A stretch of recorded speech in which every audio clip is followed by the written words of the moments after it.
ang tao ay nabubuhay sa salita ng may kapal na pagkain kanyang bigay.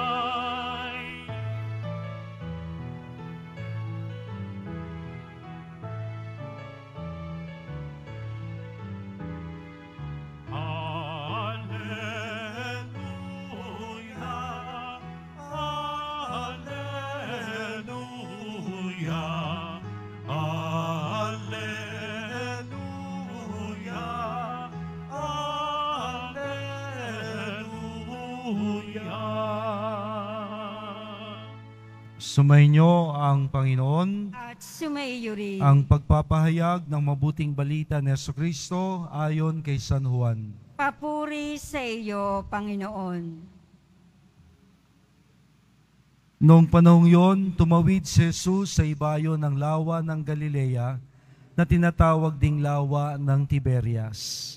Sinundan siya ng napakaraming tao sapagkat nakita nila ang mga kababalaghang ginawa niya sa pagpapagaling sa mga may sakit. Umahon si Jesus sa burol kasama ang kanyang mga alagad at naupo roon. Malapit na noon ang pista ng Pasko ng mga Hudyo. Tumanaw si Jesus at nakita niyang dumarating ang napakaraming tao. Tinanong niya si Felipe, saan tayo bibili ng tinapay upang makakain ang mga taong ito? Sinabi niya ito upang subukin si Felipe sapagkat alam ni Jesus ang kanyang gagawin. Sumagot si Felipe, kahit na po halagang 200 denaryong tinapay ang bilhin, ay hindi sasapat upang makakain ng tigkakaunti ang mga ito. Sinabi ng isa sa kanyang mga alagad, si Andres, na kapatid ni Simon Pedro, mayroon po ritong isang batang lalaki na may dalang 5 tinapay na sebada at 2 isda. Ngunit gaano na ito sa ganyang karaming tao? Wika ni Jesus, paupuin ninyo sila. Madamo sa lugar na iyon, umupo ang lahat, humigit kumulang sa 5,000 ang kalalakihan. Inuha ni Jesus ang tinapay at matapos magpasalamat sa Diyos, ay ipinamahagi sa mga ito, gayon din ang mga isda. Binigyan niya ang lahat hanggat sa gusto nila, at nang makakain na sila, sinabi niya sa mga alagad, tipunin ninyo ang lumabis nang hindi masayang. Gayon nga ang ginawa nila, at nakapuno sila ng 12 bakol. Nang makita ng mga tao ang kababalaghang ginawa ni Jesus, wika nila, tunay na ito ang propetang paririto sa sanlibutan. Nahalata ni Jesus na lalapit ang mga tao at pilit siyang kukunin upang gawing hari. Kaya't muli siyang umalis na mag-isa patungo sa kaburulan. Ang mabuting balita ng ating kaligtasan. Pinupuri ka namin, Panginoong Heso Kristo. Magsipo muna ang lahat. Happy Easter pong muli sa ating lahat. At ngayon po, kung di natin napapansin, tayo po ay nasa 12 araw na ng Pasko ng Pagkabuhay, simula ng Easter Sunday. Madali lang naman hong bilangin. Kung ngayon po ay April 12 pala ngayon, -1 dahil March 31 po ang Easter Sunday. So 11 araw, I stand corrected. It's the 11th day of Easter season. Kaya't huwag kakalimutan, kung April 12 po ngayon, -1, 11 days of Easter days already. At sa ating pong ebanghelyo ngayon, narinig natin ang the multiplication of loaves. Isa sa mga himalang ginawa ni Jesus, ang pagpaparami ng tinapay na nakatawag pansin sa lahat dahil ito'y kakaiba. Nabusog na sila, may sobra pa. Kapansin-pansin ho na ito rin ang madalas ho nating naririnig sa mga nakaraang linggo, nakaraang araw ng Pasko ng Pagkabuhay. Kung inyo hong babalikan at sasariwain ang ating mga narinig na mga ebanghelyo at mabuting balita, isa na yan ang the Emmaus account. Ang mga alagad na lugmok at nalulungkot, papuntang Emmaus, sinabayan ni Jesus, di nila nakilala si Jesus. Ngunit, nang sila'y makarating sa Emmaus, nagsipag-upo at dumampot si Jesus ng tinapay, dito nabuksan ang mga mata nila na ang Panginoon pala ang kanilang kasama. Nang si Jesus ay magpakita sa karamihan to the 10 apostles, wala ho si Tomas. So, wala na si Judas, nagbigti. Si Tomas din nila kasama. 10 mga alagad binisita ni Jesus. At ang unang pagpapakita niya sa kanila, hindi lang niya binigkas ang pagbati ng kapayapaan, humingi pa siya ng isda at pagkaing pagsasaluhan. Anong ibinigay ng mga alagad? Tirang isda. Nabawasan na nila. Ngunit ito ho'y tinanggap pa rin at kinain ni Jesus sa harap nila. Patunay na siya'y buhay na buhay at ganoon kahalaga ang pakikipagsalo niya sa kanila. Meron pa hong isa na nang sila'y nagbalik sa pangingisda at makahuli ng marami, anong sabi ni Jesus? Halika kayo sa pampang at mag-almusal. Kapansin-pansin ho, tatak na ng Panginoong muling nabuhay ang laging mayroong pagsasaluhan. Kaya ito hong dahilan kung bakit gayon na lang ang pagpapahalaga ng simbahan sa banal na misa, sa Eucharistia, ang huling hapunan. Dahil ito ang bilin at ito ang tanda ng Panginoong muling nabuhay. Kaya nga ang sabi niya, gawin ninyo ito bilang pag-alaala sa akin. Buhay ang Panginoon, di lamang sa alaala, bumangon siya sa libingan, at sa kanyang pagkabuhay, ang banal na hapunan, pagsasalo, ang lagi niyang ginagawa sa piling ng kanyang mga alagad.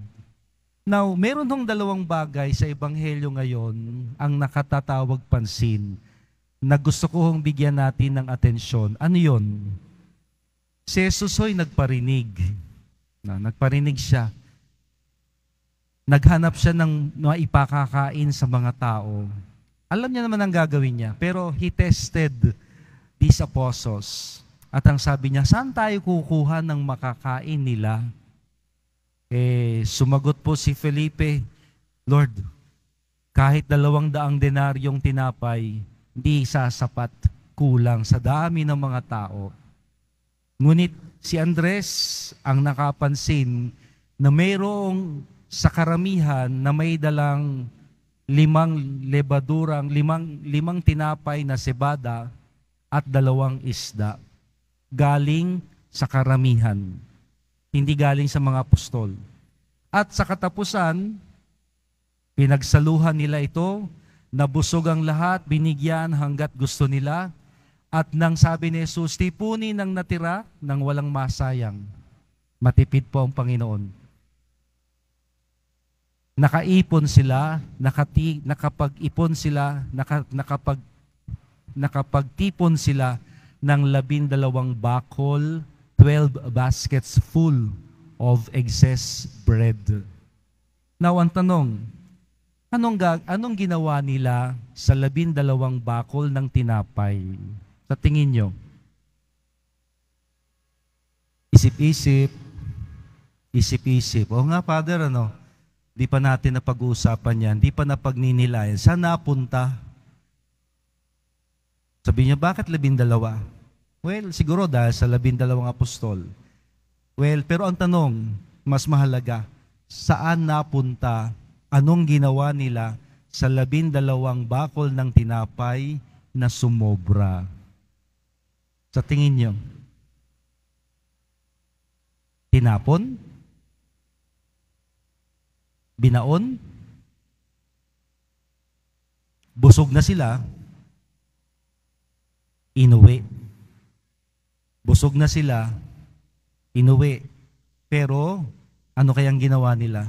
Most probably marahil ibinigay, inihatid, at ibinahagi sa iba. I was struck by this. Natawag ang pansin ko nito kanina.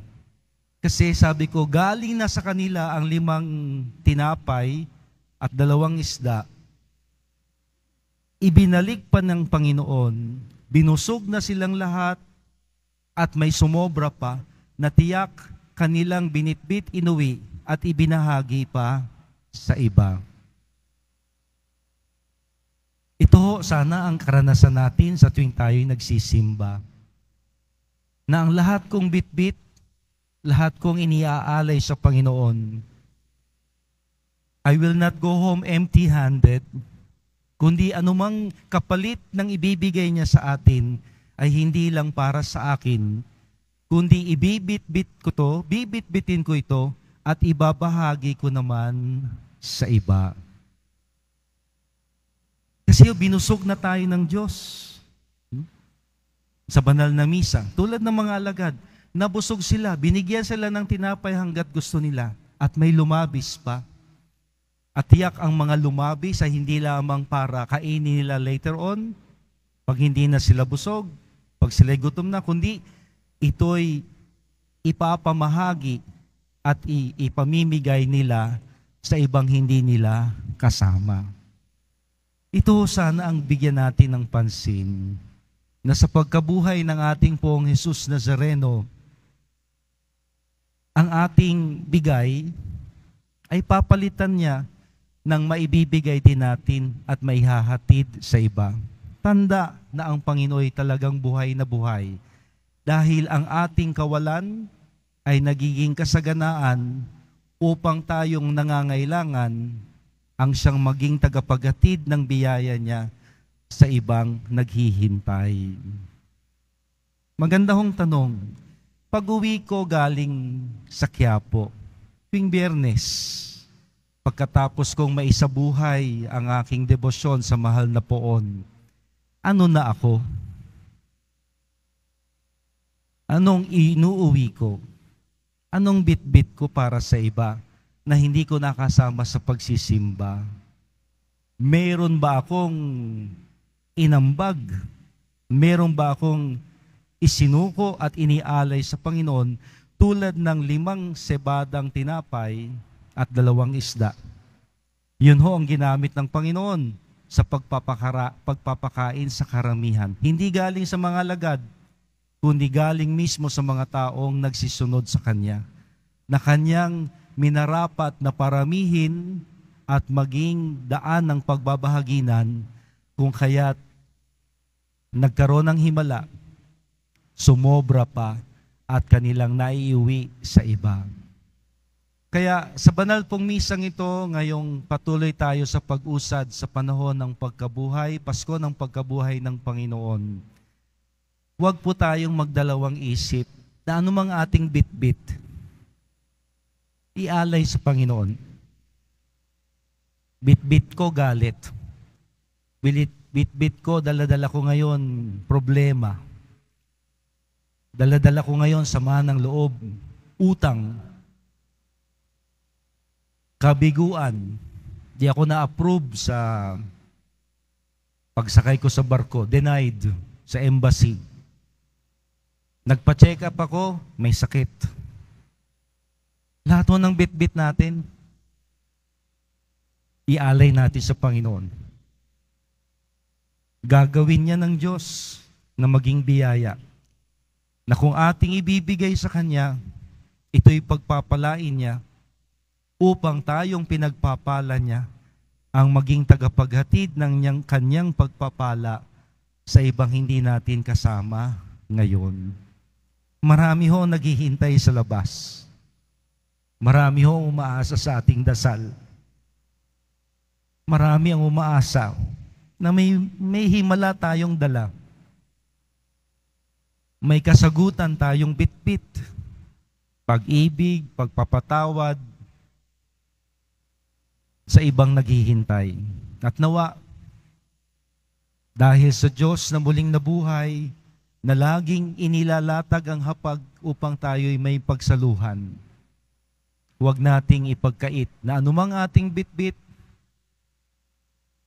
sa Kanya ihatag, sa Kanya ialay, sa Kanya ibigay, upang ito ang Kanyang pagpalain na ating ihahatid din sa iba.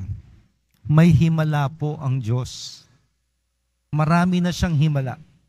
At naway huwag tayong magdalawang isip na ang aking kakulangan, ang aking kawalan, ay sisidlan niya ng pagpapala upang maging kasaganaan na siyang ihahatid ko sa iba ring nangangailangan.